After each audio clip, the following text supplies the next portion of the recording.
banyak yang sederhananya ya, gue suka kadang terharu gini, Mbak Muri alhamdulillah aku bisa beli mesin cuci, punya rumah, punya mobil, punya motor, cicilan semuanya. Ya udah sih jual aja gitu ya. Supaya nggak usah ada beban. Iya, jual aja, lo hidupnya turunin. Jangan memulai dari apa yang kita nggak punya. Karena salah satu bisnis yang gue tutup itu dari hasil uang pinjaman gitu. Tapi yang penting ini dulu, belajar marketing and sales dulu. Nah, yang ketiga adalah jangan ganti-ganti market. Hidup kita yang cuma sebentar ini kayak ini udahlah coret aja gitu. Jadi goalsnya kami adalah punya income besar, bukan punya penghasilan besar. Sebenarnya ada satu yang paling penting banget dan ini menjadi daya dorong aku ya, emak-emak supaya bisa jadi tauladan buat anak-anaknya. Mendirikan produk, ada yang itu nggak laku satu pun loh. Kita udah riset segala macam. Kantor gue udah keluar puluhan juta juga gitu. Dan itu udah pakai level riset padahal. Ya.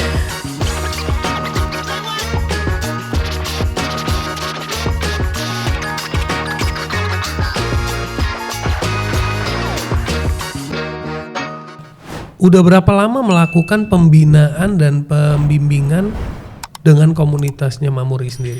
2013 aku mulainya. Ya. Berarti sekarang udah hampir 11 tahun. Ya.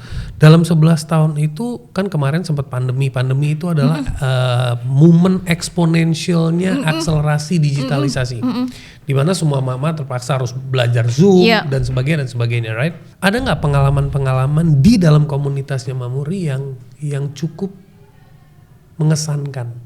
Story-story tentang komunitas, ada nih satu ibu-ibu, dia tadinya gaptek, dengan konsisten, dengan progres, dia akhirnya achieve. Ada nggak something yang you remember? Datang ke aku itu, dia nggak ngerti cara pasang story IG.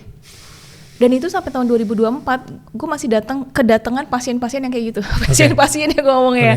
Ibu-ibu yang datang, Mbak Muri, Instagram aku nih kayak gini diliatin gitu kan ya, dan ibu pasang bu di story-nya, gimana caranya gitu, sampai kayak gitu. Nah setelah dia kan intinya hanya masalah kayak kita nggak bisa pakai blender kan, tinggal belajar cara pakai blender kan sebenarnya, diajarin sekali, 2 kali, 3 kali bisa. Nah sama sih teknologi juga kayak gitu, platform sosial media dan platform lainnya sama, hanya belum nyobain aja. Nah banyak yang sederhananya ya, gue suka kadang terharu gini, Mbak Muri alhamdulillah aku bisa beli mesin cuci. Aku nggak perlu nyuci pakai tangan lagi gitu.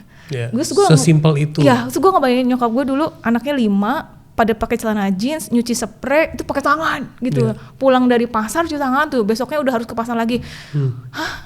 Zaman now 2022 itu. 2022 lo masih cuci tangan, mencucinya pakai tangan gitu buat aku ya. Gitu kayak wah terharu banget gitu. Kayak gitu. Terus ada yang tunggakan sekolah. Ada yang anaknya mau udah lulus sekolah tapi jasanya nggak bisa diambil karena ditahan.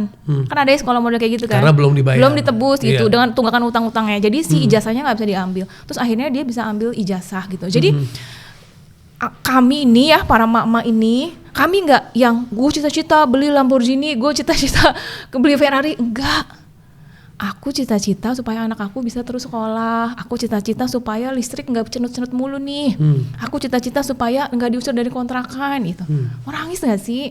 Masa sih aku mau ninggalin mereka kayak gitu? Iya gitu. Dengan kondisinya suami yang di PHK, suami yang baru meninggal, suami yang begitulah. Begitulah gitu ya. Jadi ya sudah. Tapi ada nggak kayak case-case di mana kan sekarang nih pinjol lagi merajalela ya, banyak yang kejebak kan? Banyak banget gitu, banyak banget. Dan ada nggak orang yang sampai akhirnya dia tertolong dan dia termerdekakan dari segala hutang gara-gara dia konsisten bangun bisnis digital? Kalau data pada akhirnya aku lunas, kami nggak ngedata. Tapi kan kalau data utangnya kami punya datanya kan, jadi gitu utangnya kami punya datanya. Tapi setelah pelunasan kami nggak ngedata lagi berapa banyak yang udah tapi berprogres tuh ada. Yang besar juga kan kayak utang rumah, utang mobil. Kadang gue cerewetin gini, ya udah sih jual aja. Kayak ya udah, misalnya mereka punya rumah, punya mobil, punya motor, cicilan semuanya. Ya udah sih jual aja gitu. Kadang gue gemesnya gitu ya. Supaya nggak usah ada beban. Iya, jual aja. Lo hidupnya turunin grade-nya. Abis itu kita bangkit lagi pelan-pelan. Nah itu nggak semua orang punya mindsetnya siap kayak gitu. Kenapa orang sulit memiliki mindset itu? Gak tau lah, tanya aja. Apakah banyak faktor, terlalu terpengaruh dengan social conditioning atau desire-nya tinggi tapi effortnya kurang? Ada sebuah brand fashion ya di kota gue tempat tinggal gue gitu ya, dia brand fashion lagi drop tapi dia tetap ambil pinjaman bank dan itu untuk beli mobil supaya terlihat bahwa bisnisnya baik-baik saja. Iya, itu banyak. Kan gue jadi bingung dong, ini ngejelasinnya dan nolonginnya juga kayak gimana ya, kayak gitu ya. Jadi akhirnya ya sudah, aku hanya akan menolong orang yang mau ditolong dengan caranya yang aku bisa gitu ya. Jadi ketika kita beri saran, ya udah lu jual aja misalnya, downgrade dikit lah kehidupan lo gitu ya. Gue juga ngalamin kok, tinggal di kontrakan petakan bareng laki gue dulu waktu merintis ibaratnya gitu. Ya nggak semua orang bisa ya kayak gitu ya, entah faktor lah, banyak faktor. Gue nggak mau nyalahin mereka juga, pasti mereka punya posisi kehidupan yang berbeda dari gue gitu. Jadi ya mereka punya sudut pandangnya masing-masing. So ya kembali lagi, gue akhirnya hanya bisa bantu orang yang mau dibantu dengan cara gue aja. Oke. Jadi kalau yang nonton ini pada mau ikutan your class bisa? Dan terbuka, ada kelasnya model apa aja? Ya, aku ada yang kayak 1 kali sesi Zoom ada yang pendampingan 3 bulan, jadi kadang mama udah dikasih materi, baru bisa dipelajarin bulan depan. Anaknya gantian sakit kan, suka gitu ya, anak lu suka gitu nggak? Yang si kecil sakit udah sembuh, si kakaknya sakit, ntar emaknya yang sakit, lakinya gitu kan ya. Jadi aku tuh banyaknya ngasih spare tuh panjang, karena behavior mama tuh kayak gitu. Jadi aku ada yang 3 bulan, bahkan aku ada program belajar yang setahun. Gitu, jadi benar-benar didampingi selama setahun mereka itu bisa konsultasi privat online ataupun offline. Keren banget sih, lo keren banget. Teman-teman yang mau dapat informasi nanti tinggal klik link yang ada di deskripsi di bawah ini ya. Itu keren banget. Jadi 5-7 langkah apa yang harus dilakukan by the audience yang lagi nonton ini untuk kickstart mulai membangkitkan diri dia dan memberanikan diri dia untuk mulai masuk ke dunia online? Yang pertama tuh, ini paling gerbongnya ya, kayak gerbong pembukanya nih. Jangan cari yang lo gak punya. Mbak Mur ya, aku kayaknya pengen punya bisnis pempek deh, tapi aku gak punya modal nih, karena harus punya blender, harus punya ini nih. Akhirnya stuck aja di situ mikirnya. Itu bagus banget tuh, thank you. Itu jadi, bagus, banyak sekali stuck di situ. Jangan memulai dari apa yang kita nggak punya. Karena salah satu bisnis yang gue tutup itu dari hasil uang pinjaman gitu. Jadi gue tahu nih, kenapa bisnis gue yang satu itu gagal, karena gue memulai dari apa yang gue nggak punya. Nah, kenapa kita nggak boleh memulai dari apa yang kita nggak punya? Karena otot bisnis kita belum nyampe sana. Iya, udah tertekan dari awal ya. Jadi ibaratnya kita olahraga nih, nge-gym gitu ya, yang lo bisa angkat 50 kilo misalnya. Lo padahal ototnya belum bisa, yang sekilo dulu latihannya. Jadi ketika punya uangnya dikemanain juga gak ngerti main caturnya. Punya uang, marketingnya gimana juga gak ngerti. Nah jadi mulailah dari apa yang sudah Allah kasih. Itu dulu, karena kalau udah mikir, ini udah dibenerin, cara mikirnya nggak mikir sesuatu yang nggak ada. Nah ketika udah mikir dari sesuatu yang ada, maka jangan mulai dari produksi. Yang kedua, gimana sih cara bikin mug ini gitu kan ya? Ya udah nggak usah. Siapa yang ada jualan mug, kita jualin deh gitu. Kasarnya jadi makelar dulu aja. Zaman sekarang affiliate namanya, jadi reseller gitu ya. Jadi nggak usah pikirin produksinya. Sehingga si kepalanya belajarnya satu-satu. Belajar marketing sama sales. Karena belajar produksi itu 2 kepala yang berbeda, 2 skill yang berbeda gitu. Jadi kalau maksain, Mbak Muri aku mau belajar bikin ini. Oke nih, mereka belajar nih bikin. Udah jadi, abis itu terus gimana ya jualinnya? Baru 2 hari lalu, Mbak Meri gue belajar bikin fashion nih, udah bikin 100 piece, terus mandek, jualinnya gimana? Lah, lu ngapain belajar bikin? Iya, gitu maksud aku. Jadi pertama, mulai dari apa yang sudah Allah kasih, karena sesuai dengan ototnya kita. Yang kedua, apa tadi? Jangan mulai dari produksi. Jadi makelar dulu aja. Jadi makelar dulu. Jangan sibuk fokus bikin. Iya. Ya, jadi kalau kita belajar marketing itu, kita belajar mengenai segmentasi pasar, kita belajar yang kita sasar siapa, mereka senengnya apa, kita ngikutin caranya mereka untuk bisa ketemu sama mereka itu gimana. Nah itu kita belajar tuh dari sana. Sekalian kita riset nanti suatu hari bisnis impian lo mau produksi apa boleh gitu. Tapi yang penting ini dulu, belajar marketing and sales dulu. Nah yang ketiga adalah jangan ganti-ganti market. Jadi misalnya awalnya ke marketnya mama, terus berikut lagi tren, marketnya remaja, lagi tren lagi, marketnya apa bapak misalnya gitu, lagi tren lagi kemana gitu. Akhirnya kita punya database yang beda-beda nih. Segmentasinya gitu. Aku dari 2009 sampai sekarang itu marketnya tetap mama gitu. Jadi banyak teman banyak rezeki kan. Jadi yang temennya tuh udah makin banyak, segmentasinya kita makin ngelotok lah. Kita tahu cara ngedeketin mereka tuh kayak gimana gitu. Mereka butuhnya apa itu kita udah paham. Jadi cara yang ketiga adalah jangan pindah-pindah market selama kita proses belajarnya. Nah, yang keempat adalah belajarlah tentang uang. Gitu, belajar tentang uang. Nah, dulu aku di fase 2000 Jadi gini, serunya Allah tuh baik banget ya kalau ngasih ujian tuh satu-satu. Ujian pertama ya pasti tentang produk lah, ketika aku bisnis yang ke-7 ya kan, bisnis ke-7 jadi aku udah produksi. Terus di tahun 2012 ini marketingnya gimana lebih gedeinnya. 2013 SDM kan tadi, banyak karyawan malah omset turun. 2014 aku lupa nih ujiannya apa. 2015 barang habis, duit habis. Wah, itu. Ternyata gue OKB bro. 2015. Kaget ya. You know OKB? Yeah. Orang kaya baru. Orang keren baru. Ternyata mentalnya nggak siap gitu. Yeah. Nggak biasanya nggak punya Shock duit. Ya? Iya, punya duit puluhan juta, ratusan juta gitu ya. Yeah. Pergi ke mall yang beli mainan anak. Aku hedonnya ke mainan anak. Terus setiap pergi tuh bawa mainan anak baru gitu kan ya, hedonnya ke situ-situ gitu. Jadi ngerasa bahwa yang di rekening itu uang kita, padahal HPP kan harusnya jadi HPP lagi gitu. Jadi di 2015 ketika momen Ramadan, karyawan harusnya gajian dan dapat THR, duitnya nggak ada bro. Akhirnya gue nyari utangan, nyari piutang. Jadi ayo deposit dong ke gue nih para distributor untuk gue nutupin itu sebenarnya punya borok gue itu tuh 2015. Nah jadi tahapan yang keempat adalah kan kita mau menghasilkan uang. Maka kita harus belajar dong tentang uang gitu. What is money, how to value money. Iya, bagian datangin, gimana manage-nya, gimana mikirin invest-nya kemana gitu. Nah itu menurut aku supaya nggak kebobrokan kayak aku tadi itu. Nah yang kelima adalah belajar untuk ngegedein bisnisnya. Jadi kalau dulu aku sama suami itu cita-citanya kita mau punya bisnis besar dan diwariskan. Cuma faktanya, ini mah bodohnya aku aja ya. Jadi ngelihat bahwa perusahaan gede juga banyak yang gulung tikar ya, kayak gitu ya. Terus banyak yang curhat ke aku itu, Mamuri, aku disuruh nerusin sama papa aku bisnis ini, tapi aku nggak mau gitu. Gimana ya gitu. Terus ada lagi yang, Mamuri, aku disuruh nerusin nih sama mama aku, tapi aku maunya bisnis yang lain gitu. Atau aku bingung nih mulai dari mana ngaturnya karena udah terlalu gede organisasinya dan orang-orangnya orang-orang oldies juga gitu ya. Jadi begitu dia masuk lu bocil gitu. Kebayang kan susah tuh ternyata. Oh ternyata dari dua sisi ini untuk gedein bisnis itu juga challenge-nya luar biasa dan untuk diwariskan juga belum tentu anak mau gitu dan tidak semudah itu untuk mewariskan. Nah akhirnya aku berkesimpulan nih sama suami aku bahwa di poin 5 ini adalah aku sama suami bukan prinsipnya punya bangun bisnis besar. Jadi kayak aku udah coret lah kayak mau TBK dulu ya ada lah goalsnya kayak pengen TBK gitu kan ya. Itu udah aku coret dari list hidup kami gitu ya. Hidup kita yang cuma sebentar ini kayak ini udahlah coret aja gitu. Jadi goalsnya kami adalah punya income besar, bukan punya penghasilan besar. Nah itu dua hal yang berbeda pola mainnya gitu. Maka ketika income itu lebih ke profit ya? Yes, dan itu lebih ke gue punya profit dari sini, profit bisnis ini gitu, kebayang nggak? Jadi bisnisnya nggak harus gede satu, tapi stream lainnya banyak. Ya, jadi revenue stream gitu kan ya. Nah maka ketika teman-teman udah di fase yang kelima ini, coba pikirin income berikutnya yang mana. Jadi jangan taruh telur dalam satu keranjang kan gitu ya. Jadi ayo mulai tambah lagi wawasannya. Kemana lagi nih income yang berikutnya atau lo invest kemana gitu dari hasil uangnya ini. Jadi di sini udah fokusnya di melipat gandakan hasilnya. Oke. Jadi kalau disimpulkan pertama don't start, jangan mulai dengan what you don't have.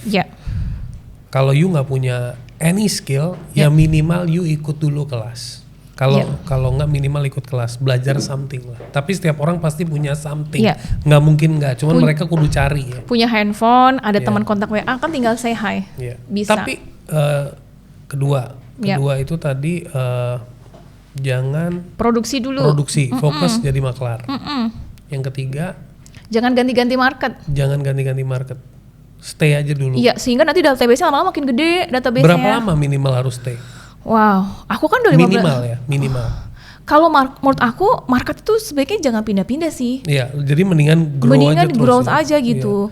Growth aja. Jadi konsepnya bukan jangan pindah-pindah market, kuasain marketnya, you bisa berkreasi dengan produk dan jasanya. Iya betul. Jadi bisa macam-macam. Jadi nih ya, kalau aku buka-buka nih, jebakan audiens aku misalnya, dia dia beli produk aku yang satu. Nanti kita tawarin produk yang berikutnya, kita tawarin produk yang berikutnya, gitu. Nah, jadi ketika kita nambah bisnis berikutnya, marketnya masih satu. Dan itu relate sih ya. Iya, jadi database yang kita kelola tuh itu aja. Dan kita jadi makin kenal sama market makin kenal sama kita. Keren. Yang keempat adalah ngerti duit. Ngerti duit. Ya, ngerti uang, bukan ngerti uang itu dipakainya kemana, tapi ngerti uang itu value-nya kayak apa. Ya, psychology of money juga. Psychology of money. Ya kan. Dan kelima adalah understand your goal. Sebenarnya mau bikin bisnisnya besar atau you want to focus on building a business or building an income. Bisnis model kali ya. Business model. Harus kenal ilmu tentang bisnis model. Bahwa banyak banget orang tuh bisnis modelnya aneh-aneh gitu. Yeah. Seru banget. Seru banget. Temen gue tuh ada yang bisnisnya WC umum loh. Iya. Dan nggak ada masalah. Yes gitu. Cuma kan buat orang awam kayak, bisnis umum gitu. Yeah. Tapi itu kan cuan banget. Gila, orang nggak ada yang tahu. Banyak sekali bisnis yang nggak nembak. Orang nggak rela nawar loh. Kebelet ya. Oke. Sekarang terakhir nih yang mau tanya, ceritain dong hal-hal yang sempet membuat you drop. Dalam menjalani bisnis pastilah ada tantangan. Muak dengan keadaan ya. Muak dengan lelahnya. Kadang gue udah cobain strategi A, gue udah baik banget sama karyawan gue deh. Tapi kok masih kayak gini ya karyawan gue, misalnya kayak gitu ya. Jadi bukan memaki apa ya. Jadi lebih memakai ke cara gue gitu. Kok cara gue salah mulu ya gitu. Cara gue kok salah mulu gitu. Kenapa sih cara gue tentang marketingnya kok kayak mentok. Cara gue ngurusin SDM kayak mentok gitu. Gue develop produk, gagal lagi, tutup lagi. Gue mendirikan produk, ada yang itu gak laku satu pun loh.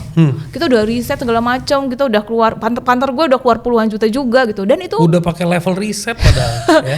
Terus gak laku satu pun. Kan kayak, ya Tuhan nih gue gimana lagi gitu. Nah di titik itu kuncinya kembali lagi ke Tuhan sih.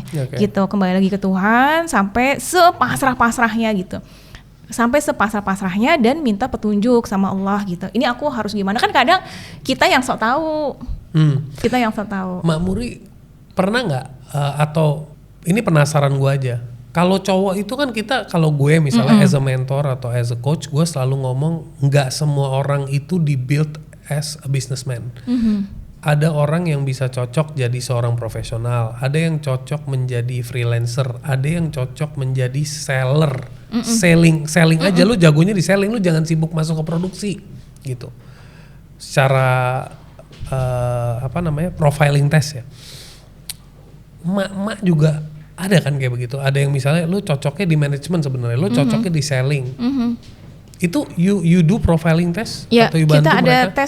tes minat bakat secara online. Itu ada. Jadi tes minat bakat secara online ini sampai akhirnya ketika couplepreneur, bahkan pembagian tuh nggak bisa 50-50. Suami lo bisa apa, lo bagusnya di mana, ya udah ambil peranan itu. Kalau dulu gue nggak gitu. Ayo ikut dong pelatihan keuangan biar belajar gitu. Gue ikutin nih, daftarin nih suami gue nih. Tapi puyeng, dia nggak nyampe setengah hari udah keluar. Udah nggak kuat gitu ya. Digital marketing juga sama, nggak bisa, bukan di sana gitu. Dulu gue maksain gitu ya. Nah sama dulu juga gue prinsipnya, kalau orang lain bisa, lu juga bisa mah. Ayo mah, lu juga bisa gitu. Tapi ternyata setelah aku paham ilmu tes minat bakat itu, akhirnya aku ngerti bahwa fitrah manusia itu beda-beda. Nah, jadi makanya dengan kita banyak bergaul sama orang itu, orang tuh aneh-aneh banget ya income-nya gitu. Ada yang income-nya murid gue ya, jasa curhat. Jasa dengerin curhat. Udah gitu doang. Orang ada sih di IG, ada tuh salah satu company jasa curhat ya. Iya, dia benar-benar cuma dengerin curhat. Itu butuh mental apa sih? Butuh skill apa sih? Skill mendengar sih sebenarnya. Skill marketing juga perlu ya sebenarnya. Tapi ternyata kita kadang berlebihan, pengen A, pengen B, pengen C. Tapi kita harus kembali lagi tes minat bakat kita tuh apa. Hal simple ya. Oke, kamu skillnya di komunikasi, kamu skillnya di analitik, kamu skillnya di desain segala macam. Baru dari situ nemuin. Bahkan setelah kita tahu tes minat bakat itu, jadi tahu gaya marketing lu kayak gimana. Mbak Muri, aku senangnya di dunia pendidikan, tapi gaya pendidikan lu kayak gimana? Ada orang yang kuat nih pendidikan dua arah, gitu. Ada orang yang nggak sabar, kayak ya elah gitu doang, itu lo yang diklik ya. Kan ada orang yang nggak sabar ya, gitu. Berarti dia nggak cocok kalau pendidikannya itu dua arah, dia satu arah. Misalnya e-course yang hanya video tutorial atau e-book kayak gitu. Gue kayaknya yang tipe-tipe yang satu arah. Satu arah yang kadang-kadang ya. Iya, jadi. Tapi gue belum pernah sih ngajarin orang. Gue memang lebih banyak one way sih. Gitu, jadi akhirnya setelah kita bantu pakai tes minat bakat ini, akhirnya mereka jadi menemukan. Oh oke, berarti aku sebaiknya kalau ini nggak usah bikin produk ya. Di tes minat bakat itu kelihatan, lu jangan main produk, jangan main produksi. Udah lu fokus di marketing aja, jualin produk orang lain. Atau lu jualannya live selling aja karena lu punya potensi ini. Atau lu jualannya pakai konten yang nyontek punya orang lain aja, nggak usah so original. Karena lu nggak punya bakat di desain dan kreatornya. Tapi bukan berarti kita nggak bisa desain, kita nggak bisa bikin konten ya. Udah ATM aja, kemudian lu poles dikit sesuai dengan warna konten kita gitu. Enak banget kalau udah tes itu. Oke, itu tes tuh sebenarnya beda sama Steven atau sama sih? Beda ya. Tes minat bakat. Gue certified di situ. Adalah nanti di link. Ada ya di link ya. Adalah nanti di link. Semuanya ada di link. Segala informasi buat kalian sekarang sudah tidak ada lagi alasan untuk say gue gaptek, gue nggak ngerti, tapi you can make money. Dan ini adalah pesan dari saya pribadi. Why I appreciate Mamuri. Buat seorang wife, buat seorang wanita ibu rumah tangga, kalau dia bisa make money itu bukan buat menyombongkan diri, tapi yang lebih penting itu buat membuat dirinya confident. I am something, I am someone, gue bisa kontribusi juga loh dalam membangun bahtera rumah tangga ini. Gue juga bisa loh when my husband, kan kita nggak tahu ya siapa yang dipanggil duluan, siapa yang kena kecelakaan atau apa, tapi minimal kalau udah kelatih, I know I can. Kalau nggak kan jadinya, aduh, gue nggak bisa ngapa-ngapain, gue harus cari cowok lah, gue harus ini. Jadi kayak jadi depend, jadi wanita yang lebih depend gitu kan. Sebenarnya ada satu yang paling penting banget dan ini menjadi daya dorong aku ya. Selain tadi mau bantu mama yang lain, selain berkontribusi secara finansial, selain gue progress edik gitu. Ada satu lagi, emak-emak supaya bisa jadi tauladan buat anak-anaknya. Karena gue ngalamin waktu gue kuliah itu, mah aku mau kuliah apa ya nggak tahu gitu. Akhirnya yaudah deh ambil ini aja tuh, ikutin sama om aku dulu dosen gitu ya, ikut aja gitu. Berarti gue nggak mau nih mengulang fase ketika gue sebagai anak terus minta panduan sama ibu gue sendiri, ibu gue jawabannya nggak tahu gitu. Nah, sedangkan di era sekarang tuh kan complicated banget ya, lebih parah sekarang. Masa depan tuh makin unik gitu. Jadi dengan ibu yang berbisnis, aku ngerasain banget murid yang sekarang dengan murid yang sebelum berbisnis, berbedanya itu dari quality wawasan. Beda banget gitu kan ya, pertemanan, circle-nya, mindset-nya gitu. Gue ngebayangin kalau Muri ini gak berbisnis, itu gak punya tuh proses pembelajaran sampai sekarang. Nah jadi aku ketika diskusi sama anak, ketika kita kasih pandangan sama anak, itu jadi gue punya banyak bahan gitu. Tahu nggak? Gue suka ngeliatin nih dashboardnya nih. Tuh lihat udah segini loh gitu. Bunda tuh jualannya ini, jualan tuh gini. Temenin bunda yuk. Bunda mau ngajar nih, mau kayak gini. Dapat duit loh gitu. Ketika gue dapat amplop, gue kasih lihat gitu ke mereka gitu bahwa make money tuh kayak gini gitu. Bahwa susahnya kita tuh kayak gini. Bahwa banyak peluang-peluang tuh kayak gini gitu. Jadi si ibu yang belajar terus, cuma kebetulan medianya adalah bisnis gitu ya. Nah itu bisa menjadi tempat diskusi anak-anak, tempat bertanya anak-anak, dan itu kalau gue prinsipnya gini, gue nggak bisa jadi jenderal, tapi minimal gue bisa mendidik akhirnya nanti menjadi seorang jenderal gitu. Gue nggak bisa jadi perusahaan yang TBK ya gitu ya, tapi minimal gue bisa mendidik anak yang siapa tahu anak gue punya perusahaan TBK gitu. Nah disitulah peranan. Lu menanamkan fondasi itu. Iya, nah disitulah ibu sebagai tempat pertama anak bertanya mengenai masa depan mereka. So ibu-ibu harus update dan upgrade, dan itu nggak ada batas waktunya sampai kapan, selamanya. Gue suka tadi satu kata yang lu lupa ngomong. Ibu adalah madrasah pertama. Betul. Dari anak. Keren banget. I love that. Faktanya begitu kan. Betul. Dan bapak-bapak yang memang lebih sibuk dengan pekerjaannya, atau kalau suami gue bukan tipe yang lebih banyak ngobrol, kadang sama kamu aja deh gitu. Kadang mungkin karena suami gue agak kaku gitu ya, atau kamu aja lebih bagus milih kata-katanya misalnya gitu ya. Ya udah berarti kan gue yang diamanahi untuk bisa sharing sama anak terhadap banyak hal, sampai masalah pubertas segala macam kan tuh di ibu ya gitu ya. Jadi anak ngobrol sama gue tuh jadi lebih santai gitu. Nah, dan itu butuh kesabaran juga untuk building connection and communication, itu kan penting, ada proses. Betul. Gak langsung jadi kan. Jadi jangan sampai bunda kenapa ya pelangi itu, itu selendang bidadari gitu.